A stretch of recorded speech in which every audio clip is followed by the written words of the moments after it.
It takes a tremendous amount of grit to really make it in the business. Even for somebody who had somewhat of a network to start off, it was, 6-7 days a week, coming in on Saturdays, creating lists to comb and comb in terms of, calling, visiting people's offices, creating that book of business.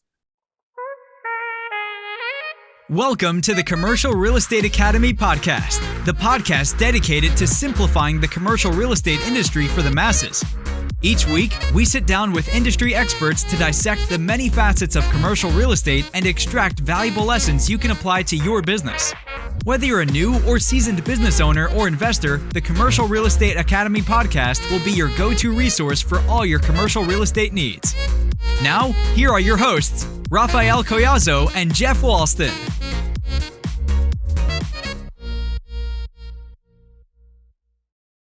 Welcome to the Commercial Real Estate Academy podcast. I'm your host, Raphael Collazo. Unfortunately, my co-host is not able to be with us today. He's got a big project deadline coming up, so he's just been working away like a madman, and so I'm excited to see the final product once it's all ready to go. But today's guest, I'm actually really excited about. We've been back and forth on LinkedIn a little bit, and I've seen a lot of his stuff. He's an influencer in the commercial real estate community, and really excited to host him on the show today. His name's Gordon Lamphere. With Vlissingen and Co. He's a director with them as well. I may have butchered that name, but hopefully not. We would talk about this offline a little bit about, the fact that it is a company that was founded, I believe, in the 1800s. So that's kind of what you get with the territory. So welcome to the show. Thanks for having me on. I really appreciate it. No, absolutely. No, I'm really excited to dive in because obviously you have, a pretty big presence on LinkedIn, and you've been identified as someone who is an influencer through the platform. And obviously this is a digital platform. And so I think that, providing some insights on your background and ultimately how you've been able to leverage a variety of different platforms to help your business, I think is going to be beneficial to the audience. But before we do dive into that, I think it'd be beneficial to learn a little bit more about you as a person. So if you don't mind kind of sharing your backstory, I think that'd be great. So my backstory is kind of interesting. I'm both very much an oddball for the industry, as well as being a very traditional way to hop into the industry. So the traditional way is I grew up working at the business. It's a family business, fourth generation. And I sat there and I was doing maintenance work when I was 14. I was doing everything that you can imagine that would be the lowest on the totem pole job that you can get, working outside. And then I went away to college, and I told my parents, there is no way that I'm going to work in real estate. It is just not going to happen. And I thought that was going to be the case. And so I then went on a path where I ended up going to law school, got a full ride to go work down there and learn law at Tulane Law. And I realized, you know what? I dislike law way more than I dislike real estate. And maybe I'll give it a try now that my brain is closer to being fully developed. And I came back up and I actually loved it. I love the brokerage side and putting deals together, investing. And I was like, maybe it was just, working outside and working in maintenance that I didn't like. So now that I'm in real estate, I've really kind of explored how the real estate game can be played, particularly in kind of the small to mid-sized space range in Lake County and the collar counties of Illinois. And I really love it. That's awesome. Yeah, no, and I feel like, we've talked to people that come from a variety of different backgrounds, some being from a real estate background, whether their family was involved, and some who just transitioned away from doing it before. And a lot of the things that we've heard from people who their families had been involved in real estate is at the start, a lot of them were like, I don't even want to be involved in any capacity because you're kind of around it all the time. I know my dad was a physician, and he had an idea of me becoming a physician from when I was a child. And I just remember saying like, no, I don't want to do what you've done. But, obviously, in my case, I ended up going the real estate route. My mom is in residential real estate, and that's kind of what geared me in that direction. But, I think the biggest thing is that my parents, my grandparents, my great-grandfather was very successful, and you saw what it takes to be successful. Mm-hmm. Like, they worked really hard. I work really hard as well. I mean, people who think that you're going to make it in the real estate game and, just work that 9 to 5, that's just not the case. I mean, they were on, Sunday afternoons while other people were watching football. They're going through emails, they're making call lists, they're working with clients. And it's really, a 6 or 7 day a week job to really be successful. And I think that's where some of it came from, where I was hesitant originally to get into it because you see what it really takes to be successful. And as a result, you're a little hesitant, right?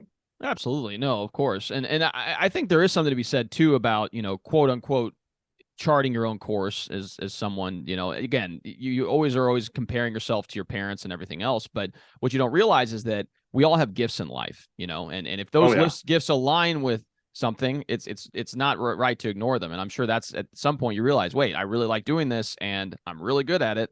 So why not continue down that path and see where it takes me? Exactly. So one thing I'm kind of curious. No, one thing I'm kind of curious. No, about, go ahead. Yeah. No. One thing I'm kind of curious about is, obviously you mentioned the legal background, and then you also ultimately transition. Another thing that's very interesting about you is your sailing experience. You had, obviously success in that realm as well. What are some of the things that you've taken from those experiences and now applied to your day to day in the brokerage side? Well, I'll start with the sailing experience. I'm just a very competitive person. So I think, anything I ever did, I did all the way. I'm one of those just jump in the pool and do a cannonball type of people. And so basically with sailing, I was top 10 in the world rankings for a while. I was, a really high level athlete. And what that is, it's 7 days a week. It's good nutrition, working really hard in the gym, 2-a-days, really focusing on that. And then the engineering side as well. That little aspect I definitely apply. And I think that's just my personality. In terms of law, one of the things that's really shaped me is I really studied logistics law and maritime law down at Tulane. And that's been a huge asset for working in industrial real estate, because there's a lot of times where you're working with legal or a lawyer, and you understand there's a vast range of potential liabilities for your client that most brokers don't really fully understand. And so you can really exclude deals that are ultimately going to be not fruitful down the line. And so I think that's been a tremendous asset, particularly for, food, pharma, logistics clients that really rely on trucking, rail, and it's been able to really best serve my clients. That's amazing. Yeah. And I can attest to the fact that I don't come from a law background. I come from an engineering background. And a lot of times, you have to lean on the expertise of attorneys to kind of figure things out. And, if you have that foresight, like you had mentioned, to be able to kind of see the obstacles that may come up, was obviously from a deal perspective. I mean, that's huge. So I'm sure that's. I think you also really know what makes a good attorney and a good deal maker, because you've seen it at law firms. And look, my wife's an attorney, my brother's an attorney, my sister-in-law is an attorney, I got cousins who are attorneys. I really know what it takes to be a good lawyer. And so you can really sort through a list of referrals for lawyers and give them to your clients and provide a much higher level of legal service. And you also know generally how much your clients should be getting billed. So I'm the world's best person to work with as a broker, but I'm also the worst. So do not overbill my clients.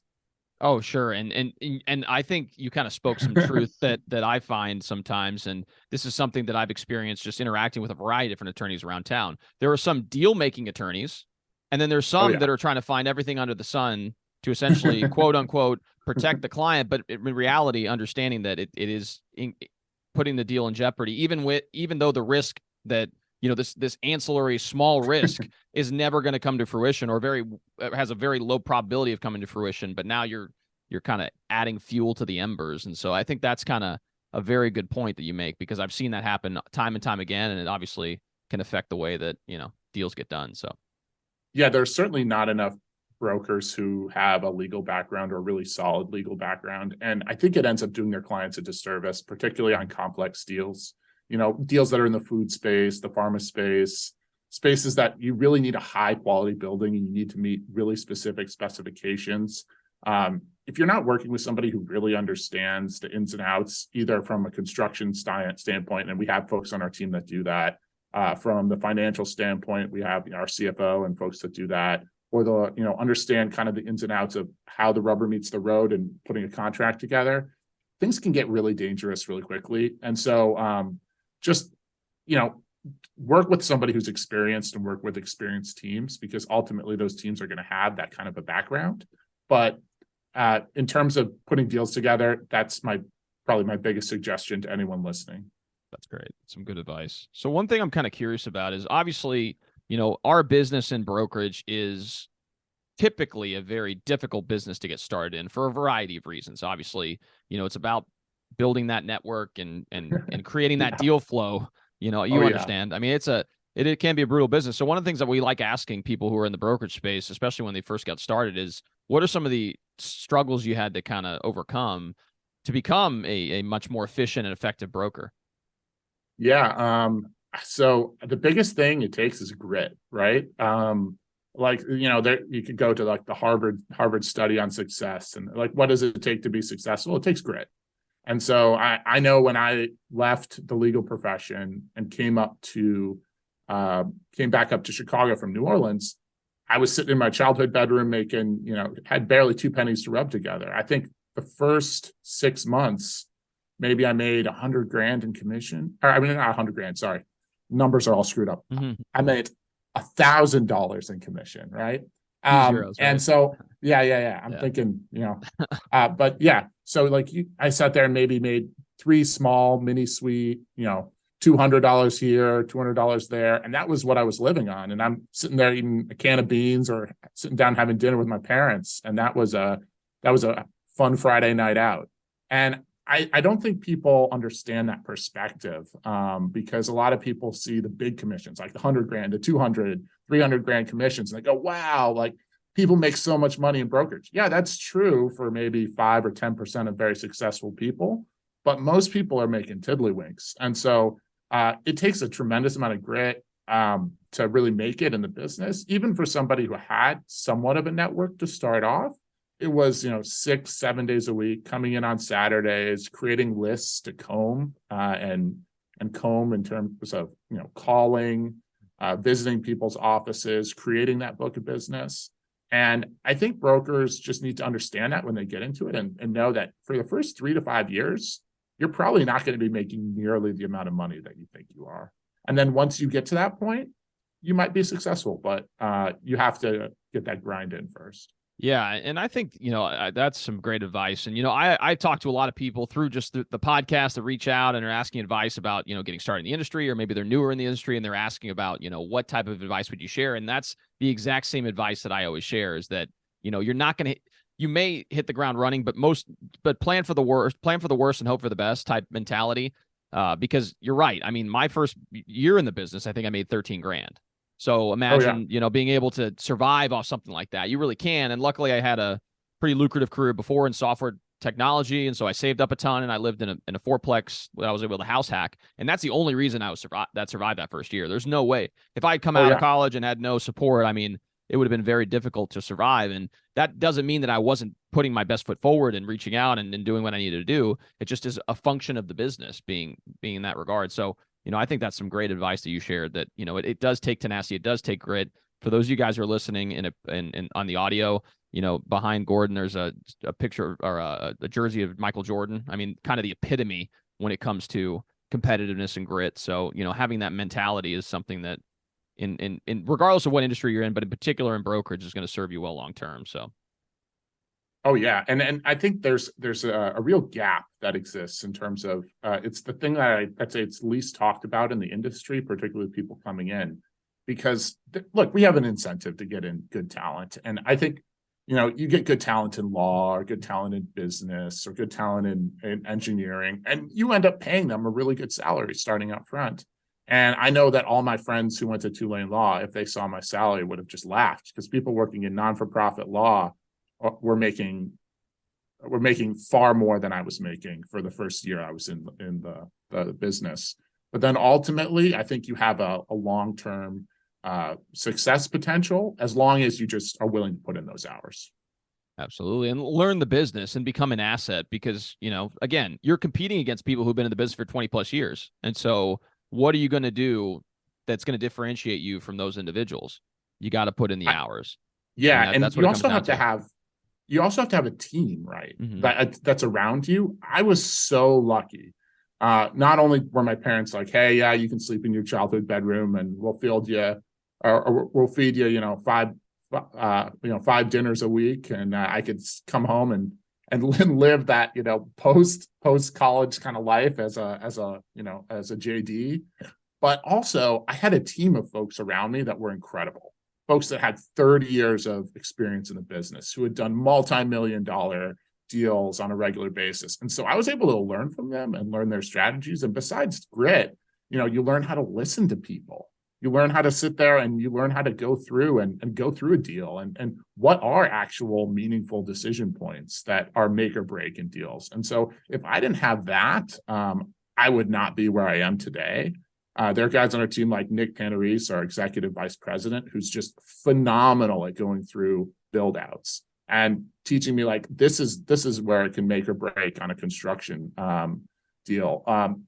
Folks like our CFO, John Naraki, terrific guy who does venture capital work, who really understands how to put financing together. And if I didn't have those kind of folks, I wouldn't be where I am. And ultimately, I'd say for every young broker out there, the more important thing than how much you make is the team that's around you. Because if I didn't have that team, I probably wouldn't be in the business right now. That's amazing to share. And that's another piece of advice that I think is one of the more commonly shared pieces of advice is surrounding yourself with people who are high level professionals in what they do. Because I have a lot of probably similar to you have some residential agents that reach out to you and say, hey, look, I'm looking to make a switch to commercial, but I'm thinking about sticking around at my residential brokerage, for example. And I always kind of dissuade them from doing that. I said, if you're going to jump in, you got to surround yourself with people who are doing that on a day-to-day basis. Because otherwise you're going to be competing against someone else who's in that environment, and you're not going to be able to compete long term. It's just not going to happen. And so if you're really going to commit to something, you got to commit to it full force, and you got to surround yourself with people who are just operating at a very high level. So would 100% agree. Would not recommend. If you are a residential broker and you want to switch over to the commercial world, you have to jump in, jump that cannonball in the pool, because otherwise what ends up happening, and I see this over and over again with people that are doing deals, you're doing a disservice to your clients, to be honest. And I'm going to be straight. You're doing a disservice to your clients, because there are deals that we had over and over again in the Chicago area where you have a residential broker that comes onto a deal that doesn't understand the construction, the financing, doesn't understand really kind of what's needed in the legal side. They have some residential attorney who's doing the first commercial deal of their lives, or says they're a good commercial attorney, and they end up just doing an absolute disservice to their clients. And then you end up not getting referrals. A lot of them end up not going anywhere, and then they're just going back to residential. So if you're going to do it, jump all the way in the pool. Do not sit there and half-ass it, because it's not the path forward. Great advice, Gordon, really. So one of the things I'm really curious about, and this is kind of hopping into the current environment we're in, and we'll talk about some of the different property types. I read a Chicago Tribune article that you had been featured in regarding. Are you talking about Kagi? Yeah, no, exactly. No, that's exactly right. So I was just, curious more so on the office side, because, obviously that's a buzzy word right now. Everyone's kind of trying to figure out what to do with a lot of office inventory right now. I'm of the mindset that long term, I think, if you buy a well-placed office building, I think it's probably going to be a pretty good investment for you long term, because, again, when the streets are filled with blood, as they say, that's the time to really jump in and kind of pursue those types of opportunities. But again, I wanted to get your take on it. Obviously, you guys manage a ton of products, so I'm kind of curious as to what you're seeing on the ground. Yeah. We have 50 buildings. About half of them are industrial. About a smaller percentage are office, and then there's some flex, but it's still millions and millions of square feet of office. So I would say of that product, right? What I think is important to understand is there's a tale of two cities going on in the market, right? First of all, you have a flight to quality. So that class, B and C product, and like we've talked to other folks on our podcast about this too. It's just not going to exist 10 years from now. There's really a push, and this push is coming from the brokerage side. It's coming from the architecture side. It's coming from just anybody who understands anything, has maybe picked up Harvard Business Review once in their life. That there's going to be ultimately there's going to be offices that are real place made, a real sense of place and a real reason to come in to work. And then there's going to be offices that, are just there because they were there in 1980 and 1990, and those are going to get knocked down. And the big thing that I think makes an office unique for the future is, one, it's divisible. You can have a diversified office. It's the least talked about things. Amenities are important, and the amenities wars are certainly a factor, but that's not what makes or breaks a good future office. It's that you can have it divisible. The big floor plan, big floor plates are not what's going to be the future of office. You're going to have increasingly more offices that are, going to be based around hub and spoke. You're going to have offices that are co-working or small executive offices. You're going to have more family offices, and people are going to want to live and work closer to where they live. And so ultimately, I think when we're moving forward and we're moving into the office of the 21st and later into the 21st century, you're just going to see these Class B, Class C, and even Class A with massive floor plan offices get knocked down. The Wall Street Journal and the New York Times, and you can go down the list. I've definitely fought with some of the journalists on both Twitter and LinkedIn. And definitively, office is not dead, but it's shifting and it's changing and it's evolving. And there's certainly a tremendous amount of product that needs to get knocked down and redeveloped. But at the same time, for offices that are set up for that 21st century model, it's going to be okay. We have a lot of our product that we kind of saw this coming after 2008. We, unlike some folks in Chicagoland, were less leveraged. And so we were able to redeploy capital, as well as we had just a much more well-developed capital reserve. And so we started addressing this a while ago.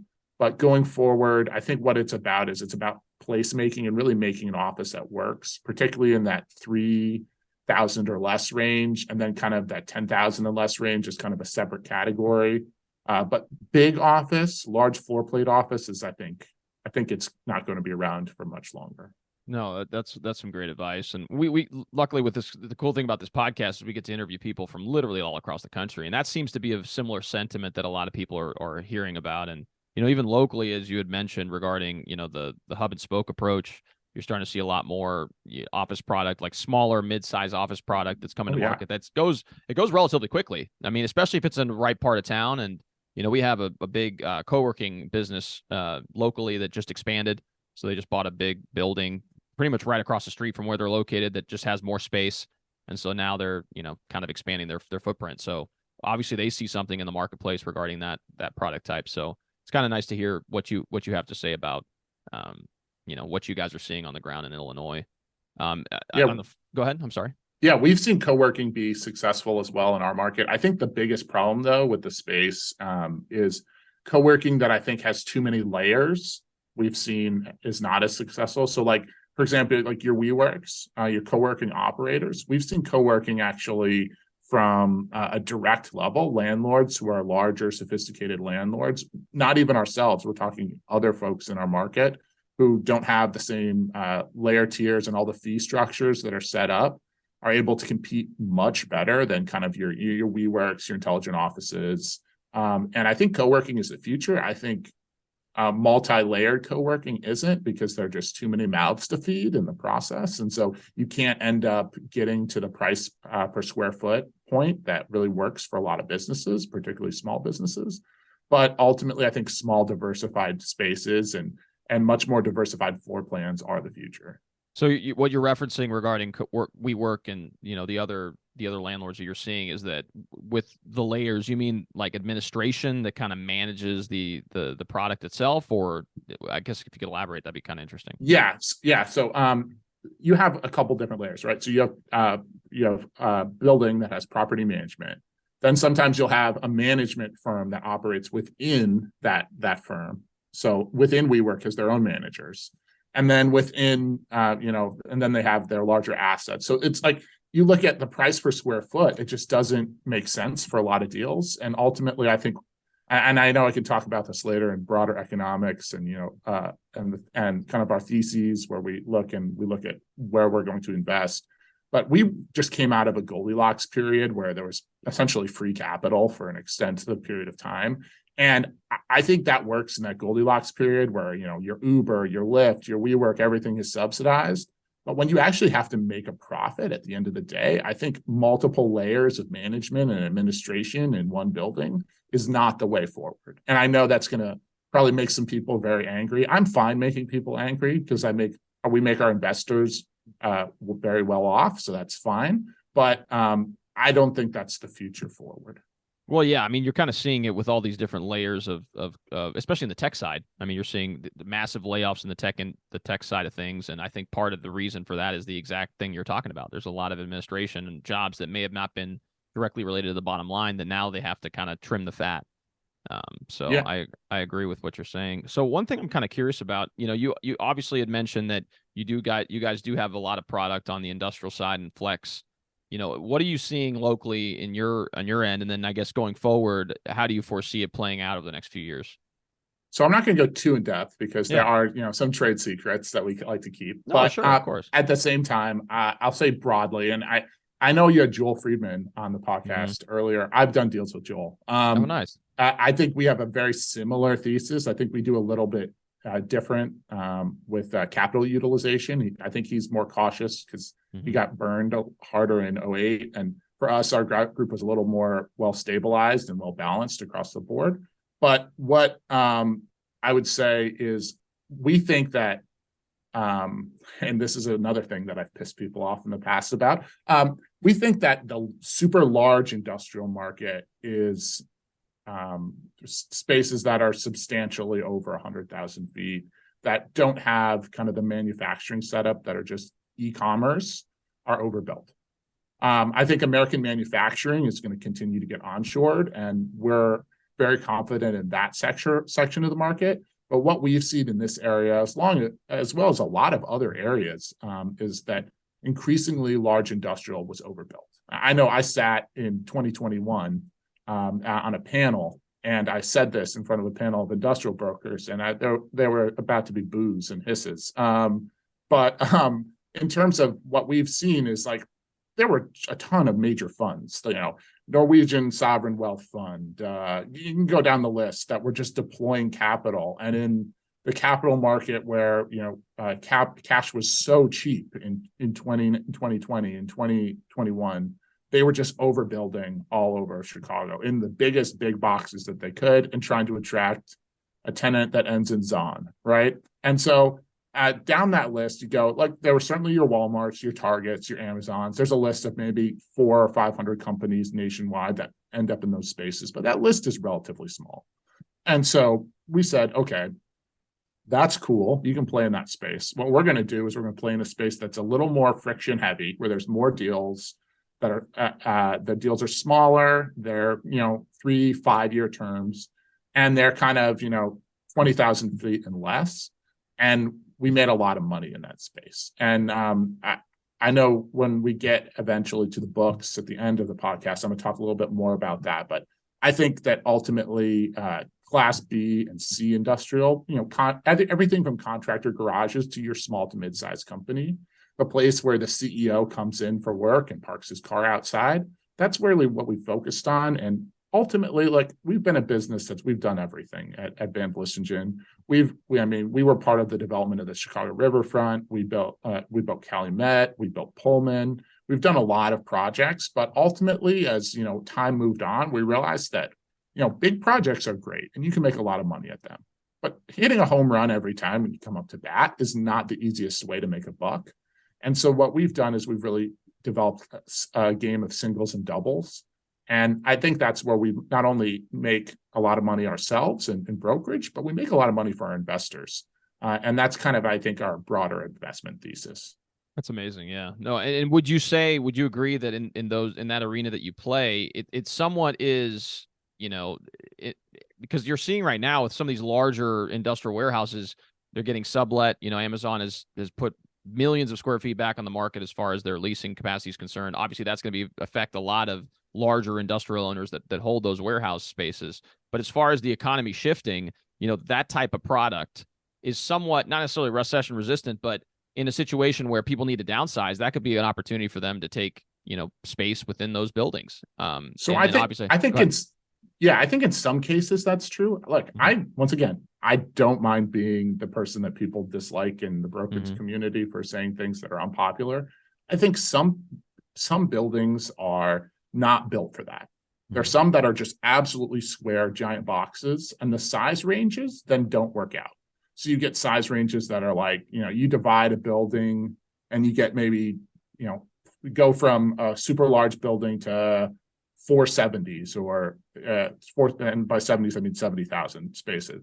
And maybe that's not a good size range. And maybe you don't have good dock access when you start dividing these buildings. So there are certainly buildings, I think, that are moderately recession proof because you can divide them and it's fine. But then there are buildings within our market that are just these giant squares that I think that are going to be actually very hard to divide. And you look where, you have plumbing placed, you look where you have power placed in these buildings, you look the way they structured them, the way there's access, frontage. I think they're less divided than some people like to think. And look, I know that makes people very angry when I say that kind of thing, but as somebody who works with on the occupier side, there are lots of buildings that we'll go to and people will be like, oh yeah, we can divide it. And the price per square foot doesn't make sense because they budgeted in a tenant that was a very high credit tenant. And now you've got somebody who's more in the mid cap or smaller range coming in. And my job is ultimately not to try to put the biggest product on the block, but it's to try to do well by my investors and by my clients that I work with. Oh, for sure. And I think, again, I think that it's better to speak the truth as you know it than to try to sugarcoat things. Again, it just operates, in business setting, I think it operates at a much higher level. So we appreciate the feedback that you provide on that front. So one thing before we kind of get to the final questions for the interview, because obviously we've had a great conversation thus far. One thing I'm curious about is obviously you're very active on LinkedIn and other platforms regarding, sharing a lot of great insight. I've watched a lot of your, the things that you put out, and it's always very value packed. Some of it's better than others. Yeah. Well, yeah, but that's everything, right? I mean, but I think the fact is it's consistency and then trying your best to really provide context and value as you see it, because the way you view things is maybe different the way I view things and the way different than someone else views things. So providing that, color is something that I think is really what makes you stand out. So I'm kind of curious if you could share, some of the ways that you've, increased your reach on the platforms, and then obviously how has that led to other opportunities? So I'd say being authentic is number one. Look, I sleep well at night. I say what I think ultimately, and what I think is, sometimes it's controversial within the real estate space, but it's generally what I'm seeing in the market. And I'd say the same general things to my investors that I say to people on LinkedIn. And there's certainly brokers that like to sugarcoat things. That's not the way I live my life. I'd say the second thing is be consistent. So I do something odd where and my wife thinks it's the funniest thing in the entire world. I wake up in the morning and I literally get up immediately, get out of bed at 6 a.m. and I'll sit in my bathtub as the water's running, and I go through Wall Street Journal, New York Times, and I have an algorithm that sorts through all the potential real estate news that could be hitting the floor every morning. And so if there's something that's big that pops up in that 15 minutes I'm sitting there and going through, I get it every day before everyone else does. And look, that's me being an early riser, and I don't do it because I love to be an early riser. I do it because I want to be able to call my clients before the market's open, or call my team and understand something's going to happen. And I think being consistent then, so then I can be the first one to put something out that's trending on LinkedIn or Twitter, or be there to call my client and let them know, like, hey, Amazon is pulling out of warehouse space in Waukegan, or Amazon is pulling out of space somewhere, or Walmart is building a new facility. And I think that consistency is really important. I think then ultimately is being data driven. So what we've done with our team is I had a friend who now works at Citadel, and he does a lot of back end work and coding work. Brilliant guy, way smarter than I will ever be. And a guy who knows way more about cigars and cognac than you could ever imagine. But what he had as part of our deal is when he left college and was coding, he went through and helped with me develop a bunch of algorithms that are not only used to do client tracking and data tracking, but also to go and help with our social media so we could better understand how we can get ourselves out there, what kind of things are trending. And I think, consistency, authenticity, and then being data driven is ultimately what it's all about. And then, it's grit, right? You got to keep doing it. And I know that that's all boring, but it works. That's great. No, that's phenomenal advice. And obviously, keeping up to date on things, particularly in your local market, I think is kind of comes with the territory of being in brokerage. I mean, I read Business First every morning to see if there's anything coming up. And obviously that's the, specific to each city that you're in. So mine's Louisville Business First. I'm sure you guys have a Chicago Business First and all these other publications. And so keeping up to date to that and sharing insights, is great advice. Have you heard of this thing called Charter by chance? I have heard of it. I don't use it. Yeah. Can you tell me a little bit more? Yeah, so Charter is it's really cool. It's essentially a website that sends out an email. I think it's every day where they take data and make it into a visual representation. And it's random data. Sometimes they'll talk about technology, sometimes they'll talk about real estate, sometimes they'll talk about population trends. So I kind of sift through those, emails that I get once a day, and usually they'll have a chart that they present. And so I just look at some of them and I'm like, oh wow, this is really interesting. Like I do a lot on the retail side, and so I had one week they had one that said like total revenue generated by all the QSRs. And they had, data points that pointed out, and obviously Chick-fil-A is number one. But interestingly, Krispy Kreme was up there. It was in the top 3. So I was like, wow, I had no idea. So kind of sharing. I had no idea. I had no idea Krispy Kreme was that big. Yeah, they generate like $3-4 million a year on average, I guess, which is crazy. I mean, you would never have thought that a Krispy Kreme can do that type of revenue. So, obviously sharing that insight, and it caused a lot of, people drumming up conversations. So stuff like that. And it doesn't, you don't have to reinvent the wheel all the time, So I think that's a good. Yeah, I agree. I mean, I'll have to check that out. I think being knowledgeable, there are too many, like there's a great thing and a great push that a lot of firms have done over the years to try to make brokers to really get out there. And I think the CRE bro concept, I know some people hate on it and some people like live by it. I think that is an element. Just being really solidly putting yourself out there every single day is important. But to really get all the way up, to get to that highest level, you have to be educated as well. So anything that you can do to inform yourself of what's going on in the market is great. That's awesome. No, that's some great advice. And that kind of leads us to the next question, which, is near the end of the podcast. We like to ask our guests to share one of the most impactful books they've ever read. And, obviously we're on the vein of commercial real estate, but it doesn't necessarily have to be commercial real estate related. So if you kind of share that, I think that'd be awesome. So I'm going to share 3, if that's okay. Perfect. Yeah. And the one is separate, and it's a book that I think really changed my perspective on business. And I'm sure people have brought this up on the podcast. It's just How to Win Friends and Influence People by Dale Carnegie. It's a really simple book, but there's so many people that just break absolutely crucial rules in that on a daily basis. And so to understand just generally how to be a reasonable person in business is that's a great book to read. But there are 2 books that have really influenced not only how our firm works, but our investment thesis. And one of them I read in college, which is New World Gold. It's about the cultural anxiety and basically the monetary disorder that was caused by all the free gold from the Americas that came back to Spain. And so it has a lot of similarities with what's going on today in the global financial markets. Essentially, what the thesis of the book is that all these Spanish gold mines pumped gold back to Spain, and you had a tremendous amount of wealth that was immediately around the mines and immediately within the hands of those that owned the mines. And then it created all sorts of cultural and social anxiety in Spain because people had vast income inequality because they had tremendous access to capital. And then it created a massive anti-democratizing effect all over Spain and created kind of very similar to some of the income equality that we're seeing post quantitative easing. And then along that book, the book that I'm about 95% of the way through, which is The Velvet Rope Economy. It's basically it's a book about how income inequality has become big business in America.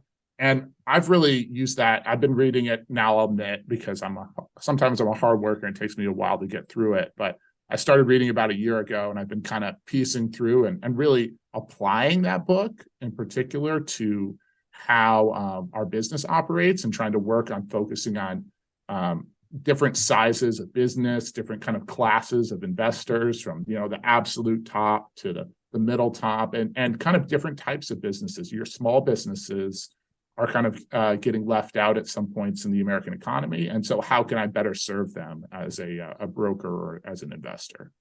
That's amazing perspective to share, because you're right. The way you serve, high net worth or, very established businesses is going to need to be different than different tiers within the business landscape. So I think that's awesome. I'm excited to dive into some of those books. That's one of the reasons. It's kind of a selfish question for us, because we get to, piggyback and kind of pick off, the best books that people have read over their lifetime. So I appreciate you sharing on that. Our podcast as well. Yeah. There's a one that recently I'm going to pick up after this, which is about the admiral that was the first one to put a rocket launcher onto a submarine to be used as part of the Navy, and just kind of that pioneering aspect.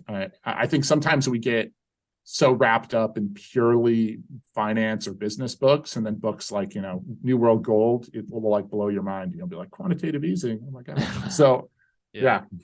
That's awesome. No, we appreciate those insights on that front, really. So one of the last questions we like to ask near the end of our podcast is, we have something called the CRE Treasure Chest. It's a repository of resources that we make available to our audience. And usually people share either helpful PDFs, spreadsheets, really anything they think would be of value to the audience. So if you don't mind sharing, what are you willing to contribute today?